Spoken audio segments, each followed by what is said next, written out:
Hello and welcome to Wisdom Within. I'm your host, Talia. Let's come home to ourselves and inspire others to do the same through real talk and seeing beyond the mundane. Let's get into it.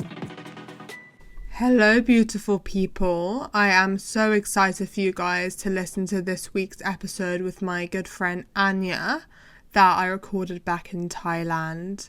I can't wait to hear your thoughts and for you guys to listen to her story and her adventures about travel, starting your own business, and also her journey with attachment styles. So I just wanted to give a small update about where I'm at because I think sharing this might help people. I listened to a podcast by one of my favourite teachers today where she shared vulnerably about where she was at, and it just made me feel so supported and feel so much better. I've been waiting to record this intro segment at a time where I feel really good, really excited, so my voice comes across really lively, and then I was like, you know what, I'm just going to record this now and just connect to my purpose and my vision, which isn't to be perfect and to just express my humanness. So being back in London has been hard. I think it's a place that is very high achieving, very masculine, and I've found myself comparing myself to people a lot. I'm at a transitionary period in my life. Like, I don't have a set routine. I don't have a set place I'm living in, and that feels challenging sometimes. I think when you are in a set routine, that this type of life where you travel can be glamorized, and sometimes it's really hard. Sometimes it just feels aimless. Sometimes it feels confusing. I think being in your 20s post-grad is such an interesting time. I'm in it right now, so I can't be like, I don't know the hindsight. But I think sometimes that's good, because I think sometimes like people only share about things like once they're on the other side, or they've seen like how this time of their life led to the next time that led to this amazing result or achievement. And I'm in it now, and I don't always know like, why am I feeling this? Where's it going? And am I doing the right thing with my life? Like, I don't know. And I then started to reflect, like, who actually knows? Like, who actually has it all figured out in their life? I don't think anyone does. It also helps to just voice that, and just, even that just releases the pressure to have it all figured out. So let this be your permission slip. If there's something in your life that you're confused about, that you feel like you should have figured out but you don't, it's okay. It is okay. And one thing that came to me today was, how can I integrate the parts that feel confusing and frustrating and the darker emotions that I used to always want to avoid, and now I'm just feeling them. And today I've been like, how can I hug them? And I know that sounds weird, but that's really what you have to do. That's what self-love is. It's about loving all of these parts and knowing that they're all perfect in their own way. And so part of me claiming that is recording this and sharing, and also knowing that it's part of the shared human experience to feel all these things. So, yeah, I hope this helps someone, and enjoy the episode. So much love. I am sat here with the beautiful Anja. I met Anja in December in Melbourne at Ecstatic Dance. She came up to me and yeah, the rest is history. We spent New Year's together and now we're in Thailand together. And yeah, she's such a beautiful soul, and I knew that she'd be on my podcast. So yeah, do you want to say hi? Hello, here is Anja. Yes. I'm very happy to be here on this podcast with you, Talia. Thank you so much. Yeah, so Anja has had so many experiences that I think would be of great value for you guys to hear. And yeah, she's been traveling the world for 5 years now. Yes. Yeah, maybe you want to talk a bit about where you've been and maybe how your travels began, because I know from my own journey, like taking that leap to decide to travel the world is quite a big one to take, and then to continue it for 5 years is also, you know, it's not the traditional way of living, but it's definitely exciting. So yeah, you want to talk a bit more about that? Absolutely. So actually, I started thinking about traveling when I was 16. Okay. So I started having the thoughts about it and already watching YouTube videos from like very early on YouTubers going traveling. Yeah. And then I met someone who was traveling already for 5 years back then. Okay. And he kind of said something In Germany? in Germany. Yeah. Okay.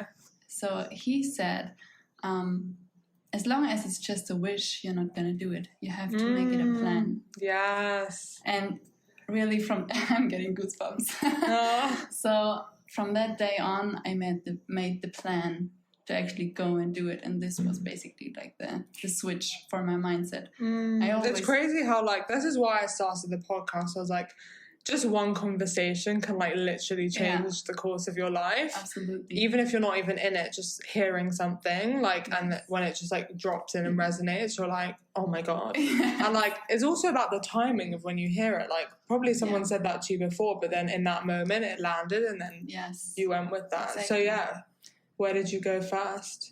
So first, I went to Koh Phangan, Thailand. Okay, well, this is where we are. We're here together, so... Yes. Okay, so this was your first stop. Wow. Thailand was my first stop. And how did you choose this island? Like, how did you find it? I was there already before with my ex-partner in 2015. And then in 2018, I came here again because something was pulling me to this island. Oh my God, and this is what I'm telling you guys about this island. Like, it's an energetic pull, so if you're feeling it, just like come, because... Yes, it's crazy. Yeah. And I didn't know about what the island has to offer back then in 2015. I was just being pulled by it. So when you're here in 2015, you're kind of just beach... I was just like a normal tourist. Tourist, yeah. Going around by scooter. Yeah. Nothing else. Yeah. And then when I came in 2018, and I actually stayed here where you are right now. No, this is the other crazy thing. Yeah. So I'm staying at a place called the Teepee. And when I told Annie I was staying here, she was like, I literally helped build this place. And I was like, oh my God, what are the odds? I literally found this place on Airbnb. And I was also really guided to staying here too. So yeah, there's always such crazy synchronicities happening. But anyway, yeah, carry on. Yeah. Yeah. So I came here to the Teepee because of my ex-partner. He was staying here, working here, helping. And then because he was from my area in Germany and I wanted to meet like people from home also, and so I was riding him and then we catched up here in the Teepee. And then I stayed with him for a couple of weeks in the room next to your room. So weird. 5 years ago. And then he was basically asking me, have you ever been to ecstatic dance? And that was the first tap into this island life. Wow. Into ecstatic dance, into so was Pyramid your first? Okay, yeah. So Pyramid's called like the Sunday service here, and that's like the main ecstatic dance. And yeah, for those of you who don't know, maybe we could talk a bit about what ecstatic dance is and like what was your journey with it? Like, did you instantly love it or?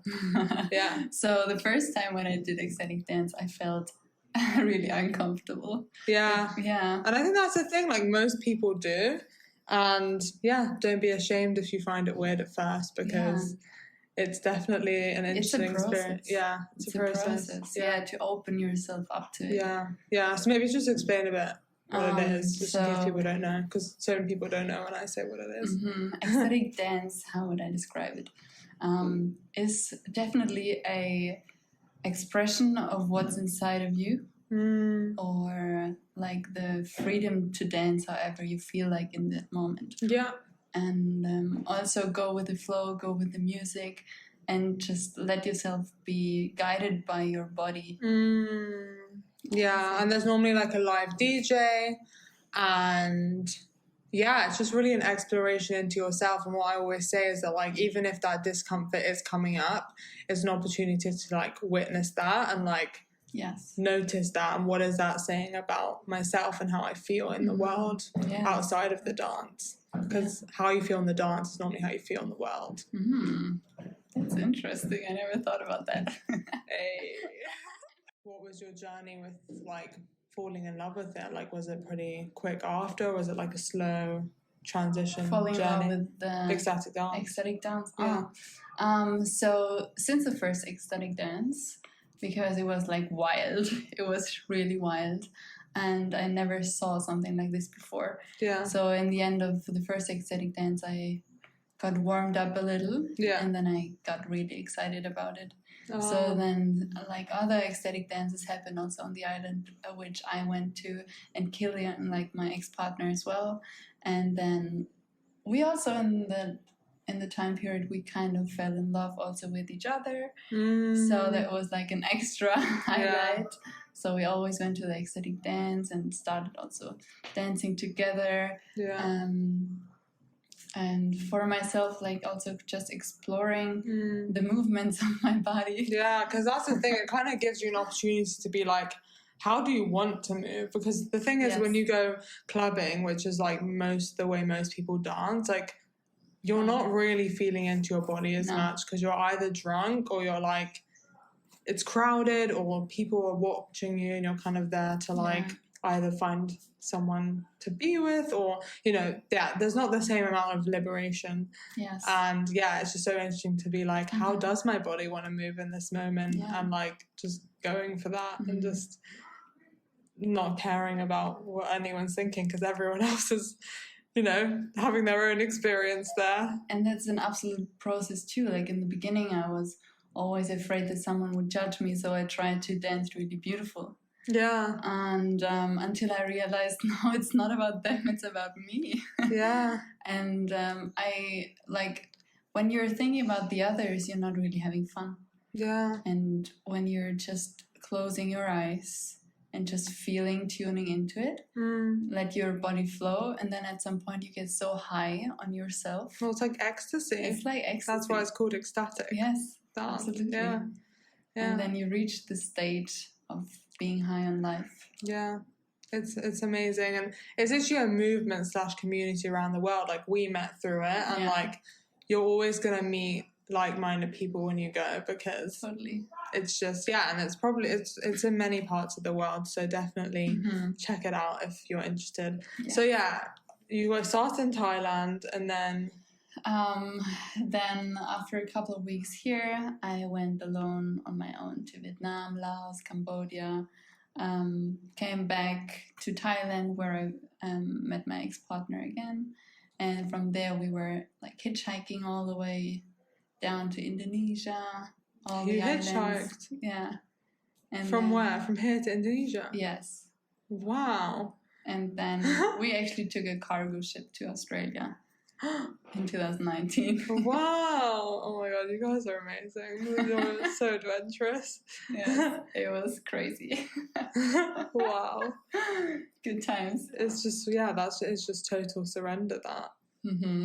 Yes. So we did a lot of couch surfing. So sometimes we were staying in like luxury homes, and the next day we were staying like in the shittiest places ever.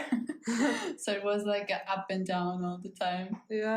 But back then we really appreciated all kinds of experiences, no matter if it's good or bad. Because you learn something from each one. Yes. So after we stayed a long time in Australia, had a lot of fun, like going around by a van. So we bought a van, built it in, drove around, worked here and there. It was like just pure freedom. Did you have a working holiday? Yes. Okay. Yes. So we stayed there 11 months. Okay. And then we found ourselves in a Vipassana near Sydney. How long was it? Is it 10 days. 10-day one. 10 Okay. days.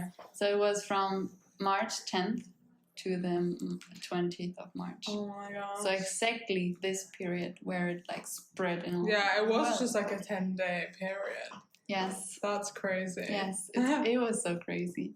And then we came out, our phones flooded, our flights to India was cancelled. Oh my god. And then we were like, oof, damn, what are we gonna do? Oh god. But yeah, maybe just say a bit more about the Vipassana, because I've never done one before. Okay. Maybe you want to explain a bit about it and like, Mm-hmm. what you learn about yourself in it. So the Vipassana is a 10-day retreat where you're basically completely silent, where you are not supposed to distract yourself in any way. Mm-hmm. So you don't have phones, you are not supposed to look into another person's eyes or talk to someone else or even stretch yourself, like basically nothing. Mm-hmm. You meditate 10 hours a day. So you start at 4 in the morning. Wow. And end at 9 in the evening. Wow. And is that all guided? That's all guided, Okay. yes. For myself, those 10 days were actually quite nice. Mm-hmm. So I had a lot of many positive thoughts because I think in general I'm a very positive person. Mm-hmm. If I would do it now, I would go way deeper than I did. So back was that then. your first experience with meditation, or? Yes, basically. Okay. For most of the girls, actually, who attended, it was more like the problems were more like easier what they wanted to face about, for example, the breakup with the partner or like, not that deep. And my ex-partner explained when he was talking to all the guys, like, oh my God, I'm like one breath away from suicide. Oh my gosh. Yeah. That's so interesting. Yeah. Do you have any ideas why you think there's such a difference between the boys and the girls, men and the women? I have no idea. Because I didn't really talk to the men at that time. Well, I think it's because we're a lot more in touch with our emotions and our feelings. Probably. We don't distract ourselves from them. We don't suppress them, you mean? Whereas men do, so when they actually have the space to face them all, it's like, oh my God. That's what I would say. But yeah.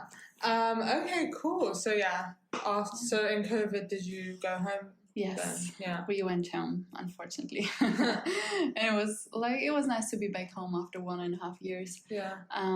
Seeing family and everything. Yeah. But my ex-partner went into a kind of a like depressive state because we came out of full freedom into like lockdown back home in Germany where you cannot do basically anything. And then we decided before the second lockdown, we decided to just go to Mexico. Okay. And then we were in Mexico. It was like the most beautiful time ever.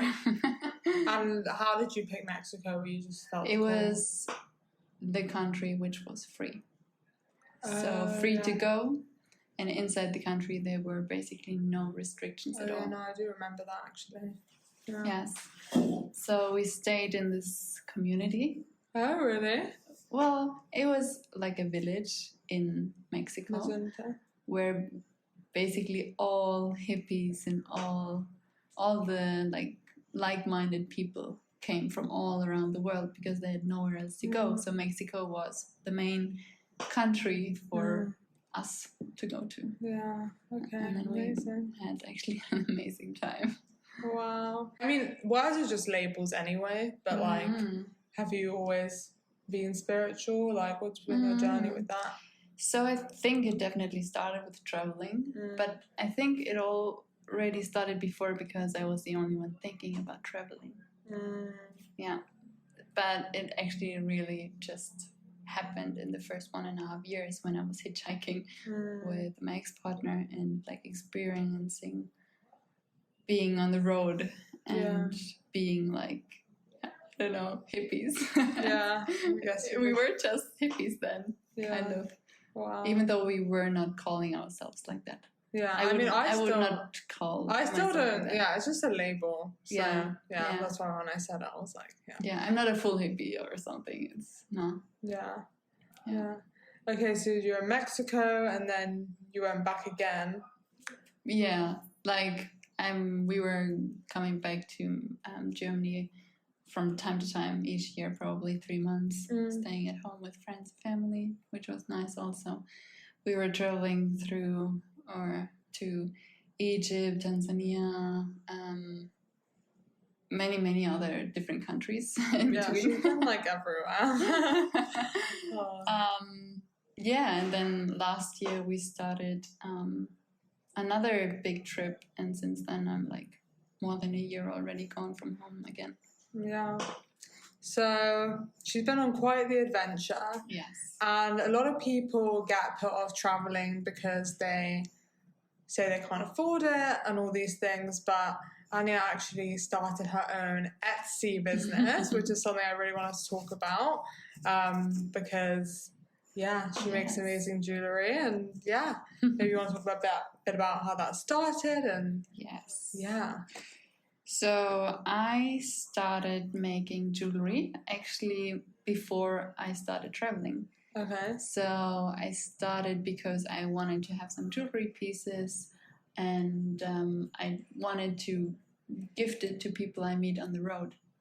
And so I already had some pieces with me, and then I gave it to some people I met. And then on my way, actually, this is so crazy. On my way on the ferry to Kopangan, I met a guy, and he was doing macrame as well. Like, it's called macrame. It's like the jewelry knotting procedure. Okay. It's called macrame. And he had beads and he had thread, because I didn't take anything. And he just gifted me a bunch of it. Wow. Yes. I have goosebumps. That's crazy. Just gifted it. Yes. Life is so divinely orchestrated. Like, yes. This is crazy. Anyway, what happened next? And then I started being here in the Tipi in Kopangan, making more jewelry. And Killian, my ex-partner, told me, you should actually sell it. It's so beautiful. And then when I traveled to Vietnam and Laos, I started selling it on the street markets next to the people there, living there. So I just put down my jewelry, and then people walking past could basically buy it. And in Australia, I started the Instagram account, and when COVID hit, I put everything online into an Etsy shop. And this is how it basically started. Yeah. Wow. And then you still continue to do it while you travel? So in COVID times, when I was at home, we were like 9 months in Germany. And I had a part-time job, and the other half I dedicated myself in doing, or like pushing my Instagram and my shop, to get more, to basically grow my business. Yeah. And it kind of worked. And also when we were staying in Mexico, we had kind of a base there, and I was working towards that goal, continuing. Back then I was still making all the jewelry on my own, sending it back home, and someone in Germany, like my sister back then, helped me to send it out. And then it got bigger and bigger and bigger, and I found women in Germany helping me producing them because I couldn't do it on my own. Yeah. And I also found another woman who helped me until now with the shipping. So my sister is not doing it anymore, but someone else. Yeah, wow, so, what an amazing journey. Yeah, go check out her jewellery. It's amazing. Yeah. And it just shows how things happen so organically, because I think you see people with all these followers and you're like, oh, how did they get there? Like, but it's like each step, it just kind of like unfolds. Yes. So what would you say to someone who's like, I really want to start this, but like it's really slow, and I just like that, because that frustration like often just leads people to give up. Yes. So what kept me going was actually family and friends back home, because I made probably €500 a month just by selling it in my village and surroundings. So this is what kept my motivation going. So in the beginning, I would probably start near you, just for your motivation. Yeah. If you want to start with Instagram, it's definitely consistency, staying on Instagram and going there. And like for now, I would recommend doing reels. So if you really want to grow on Instagram, make more reels basically every day if you want to go fast. Okay. Because this has the widest reach. Yeah. And also definitely check in Etsy directly, because many of the people that buy on Etsy are coming directly from Etsy, not really from social media, but from Etsy itself. So how did you grow on Etsy then? Directly? So it's all about having a nice shop and having really good pictures, high quality pictures. So you want to say about your Mexico photo shoot? I wanted to. Okay, so the Mexico photo shoot, I was asking two beautiful women to make a photo shoot with me, and they were both looking really happy.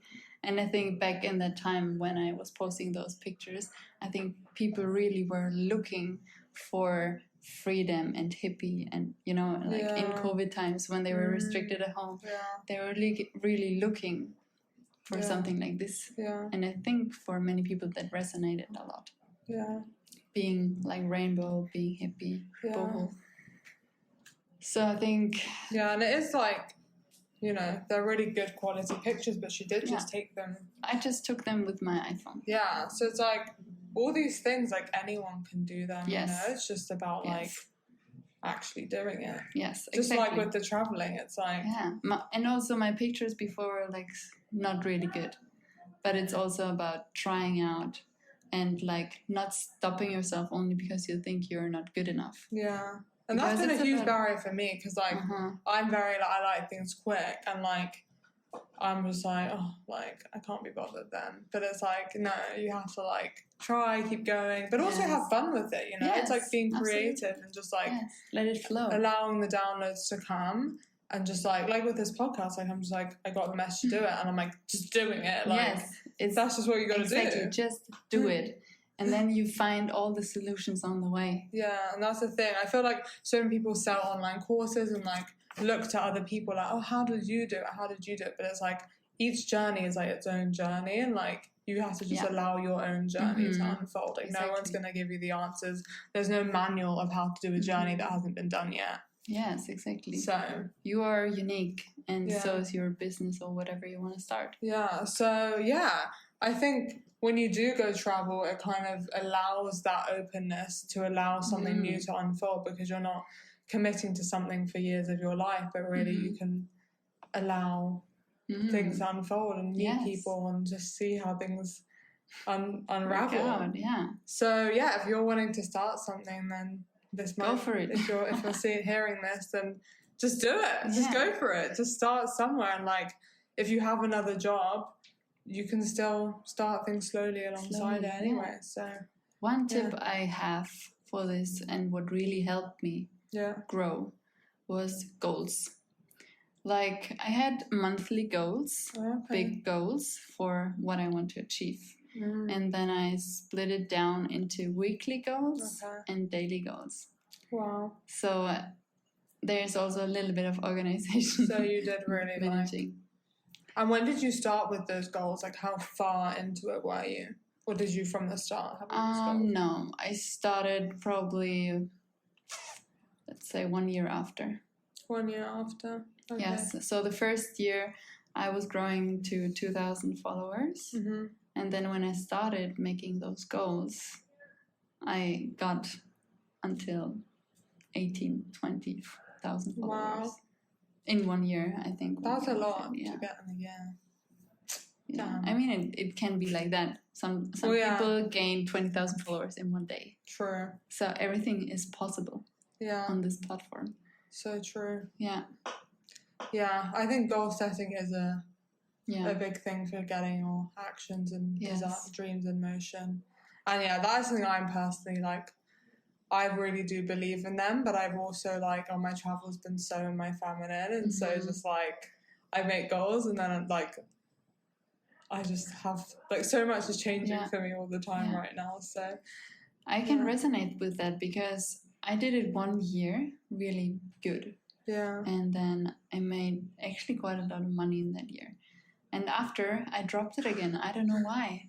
And since then it's like slowly decreasing again. So now I'm starting again because I really want to put in the effort and get things done and like grow this beautiful. But I also think that like you have to just ebb and flow and like honor your truth of like, I'm not feeling this right now.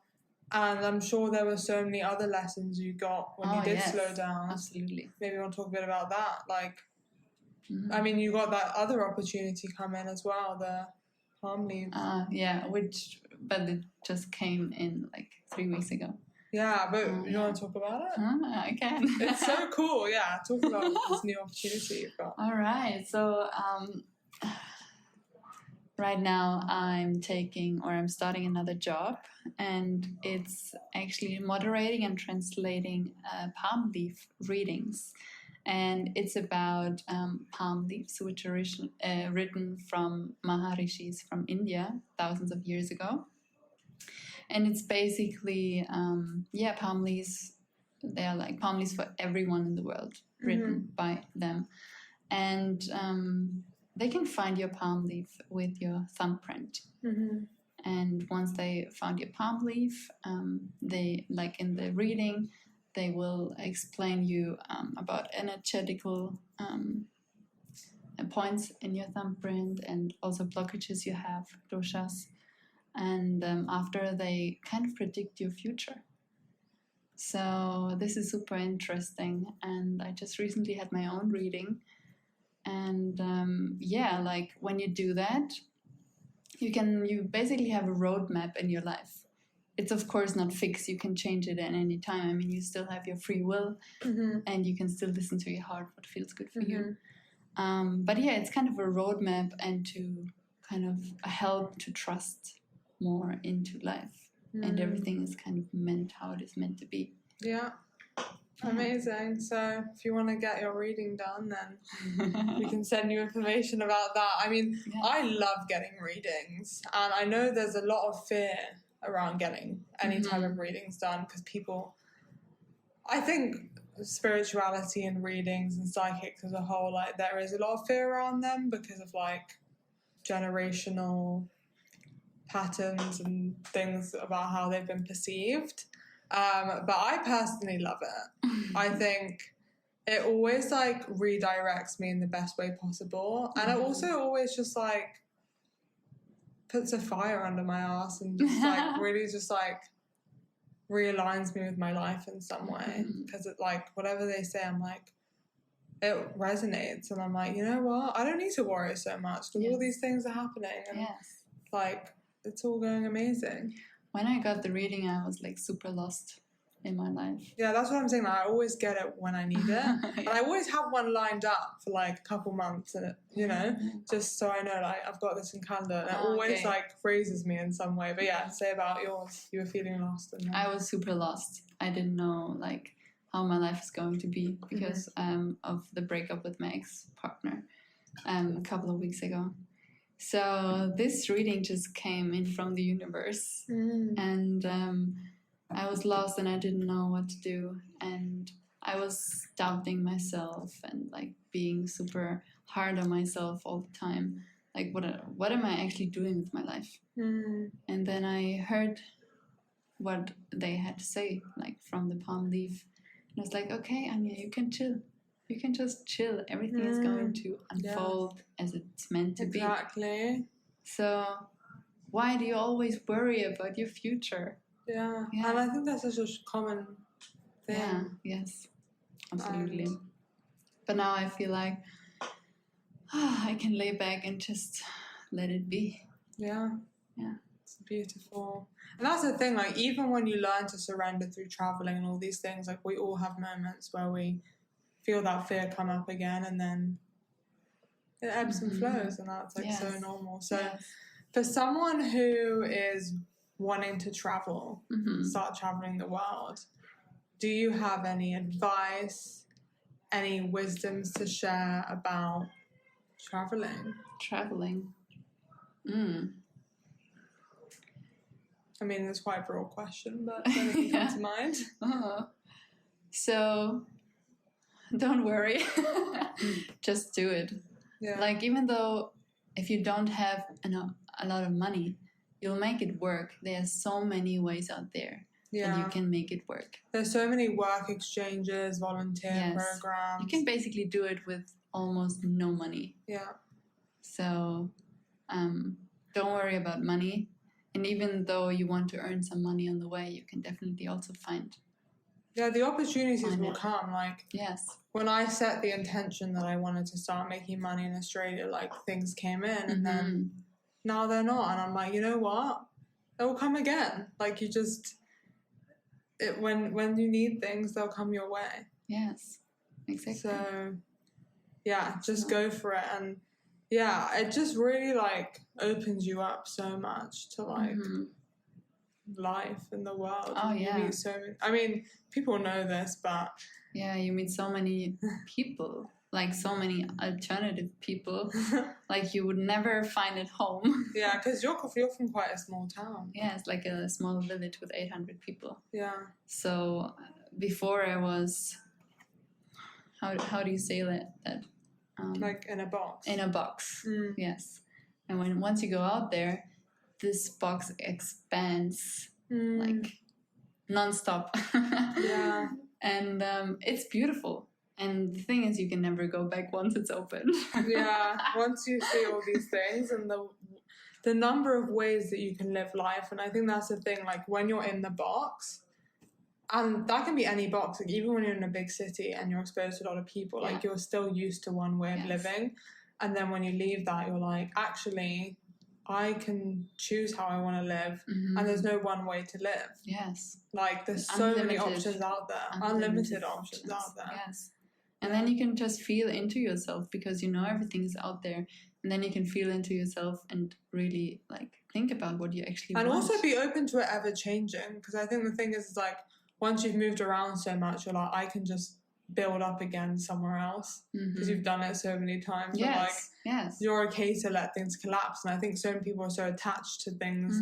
They're attached to their house. They're attached to like their job. They're attached to people, their friends. And it's like, once you become a traveler, you're like, okay, I can just meet people. Like I'll meet the right people in the right place, and the right living accommodation will find me in that moment. And when it's not working anymore, I can just find it again somewhere else. Yeah. And it will be different, but it will bring lessons. Yeah.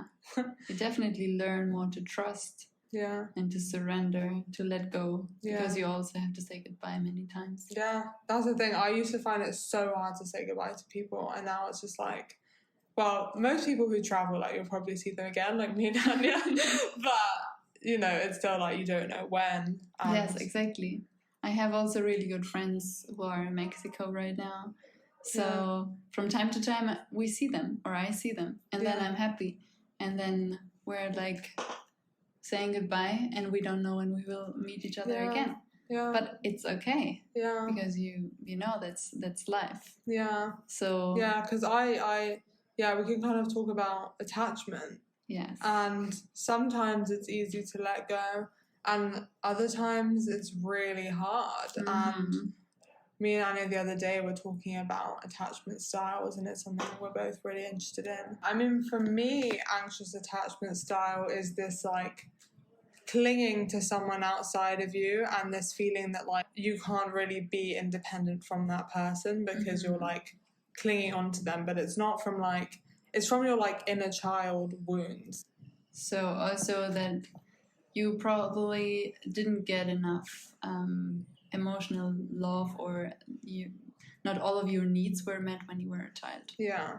And so you're basically, when you're in a relationship later on, you're looking for a savior to meet all your needs. Yeah, and I think just like having awareness of your attachment styles is so powerful because it kind of allows you to take responsibility for what's going wrong in your relationships. Yes. And learning that like that can be healed, and that, you know, it's just anyone who like has problems in relationships, you can just view them as like a little boy or a little girl who like didn't receive love in a healthy way, which is most of us, because a lot of our parents haven't done healing work. So it's not, none of it's like deliberate, but it's there. And I think bringing awareness to this is really important.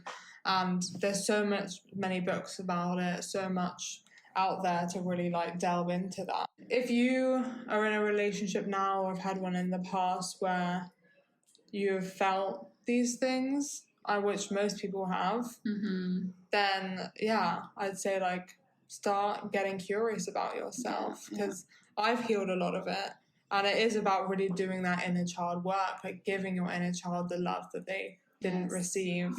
And it's really powerful work, but it's also really hard because you have to really face parts of yourself that you sometimes want to ignore or hide or blame someone else for. Yes, absolutely. Yeah. So like in my last relationship, I was like fully in my anxious attachment. And attachment means actually that you basically, and as hard as it sounds, you don't love the other person. So real love is different from attachment. So attachment means I want you to make me happy, and real love is I want you to be happy, whatever. Even though, was a power. We spoke about this, that like love in its real form is freedom. Yes. And so it's not attachment. No. Yeah. That's a hard pill.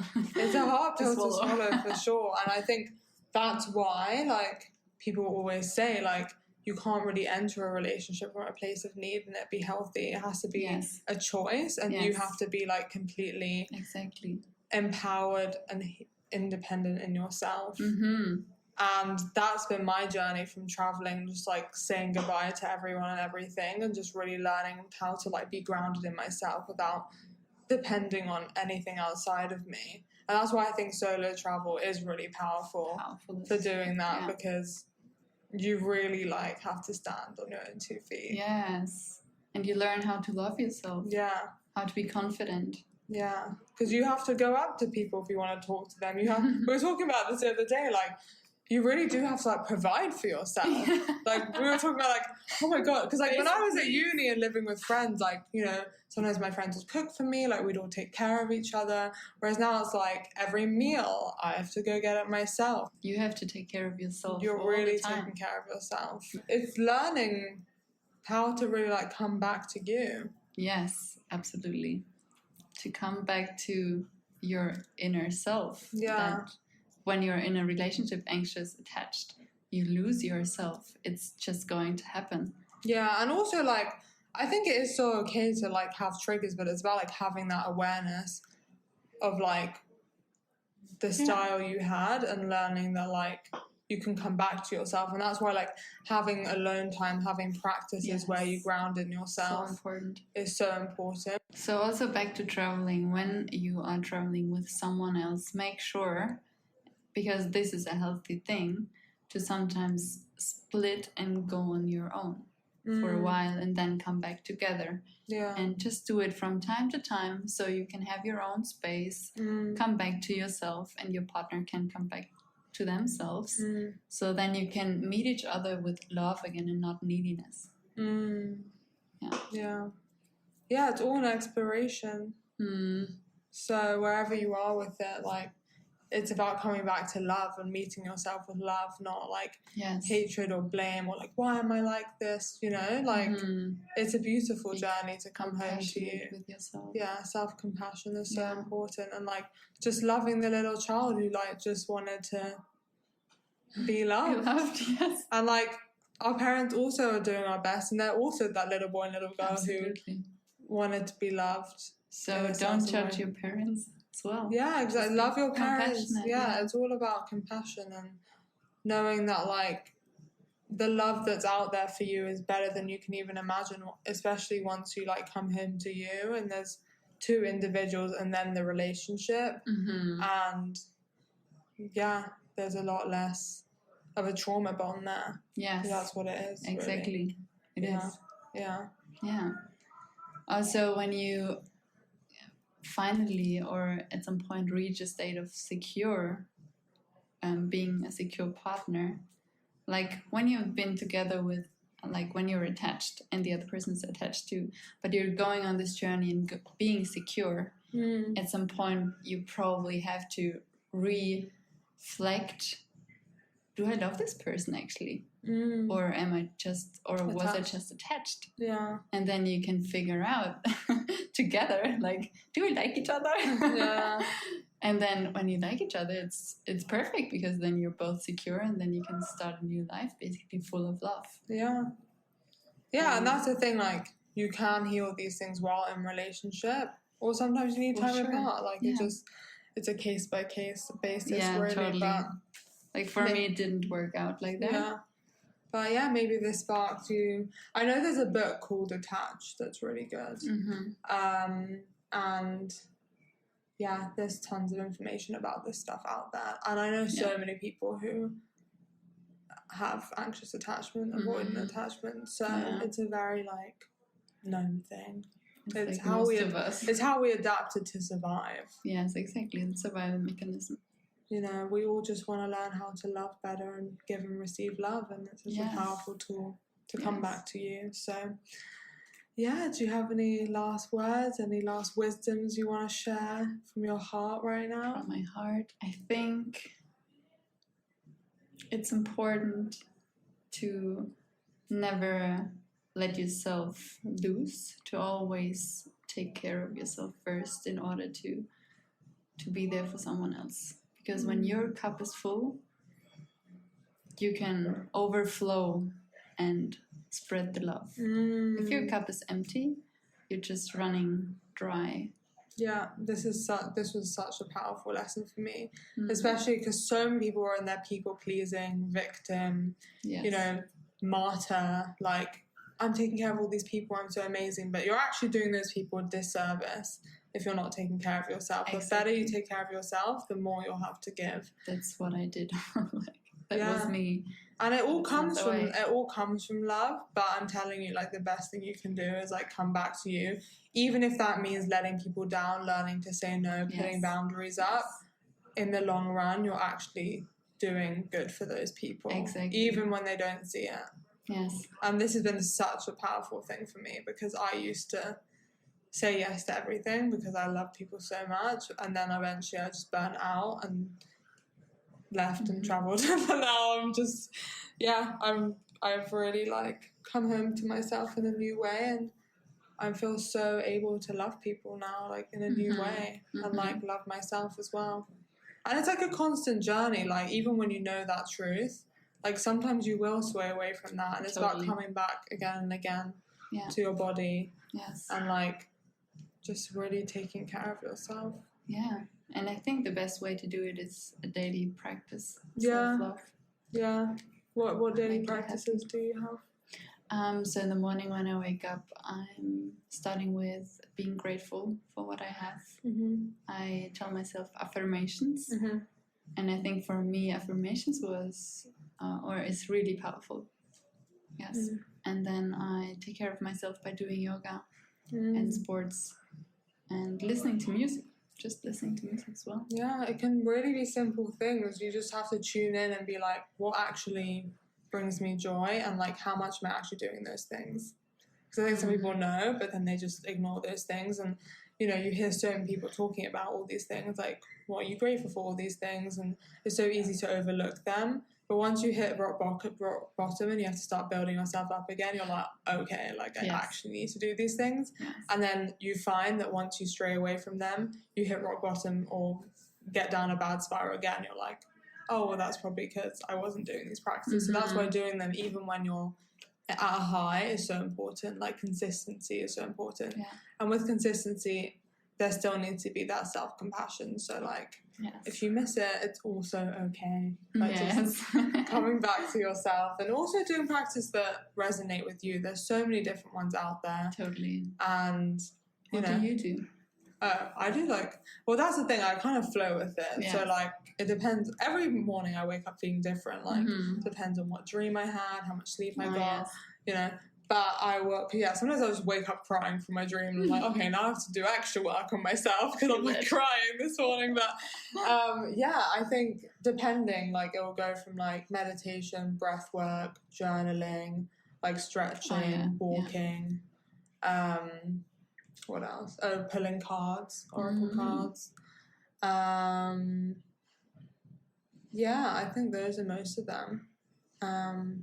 Affirmations, but that's in my journaling. What I'm grateful for. And then also a nice one is like 3 good things that happened in the past 24 hours or things that made you happy, because it like wires your brain to like focus on the positives. Yes. Because sometimes like we like always just think about the bad things that happen in our day, but then it brings me back to those cute moments, and then I'm like ready for more the next day. And one good thing to say is like, today I experienced heaven on earth, and just like speaking into the things that you want to experience in your day and visualizing. Your energy goes where your energy flows. No. Where your attention goes, energy flows. Oh yeah. So that, and like I do notice so much, like when I don't calibrate my energy. I also like do chakra clearing sometimes as well. But when I don't align my energy, like my whole day does just feel a lot worse, honestly. Yes. So it's so worth just waking up earlier or taking that time for yourself. So tons of like wisdom came through from this in this episode, as I knew it would. So thank you so much for listening, and thank you so much for being here. Thank you for having me. Yeah, and so much love to you all. Bye.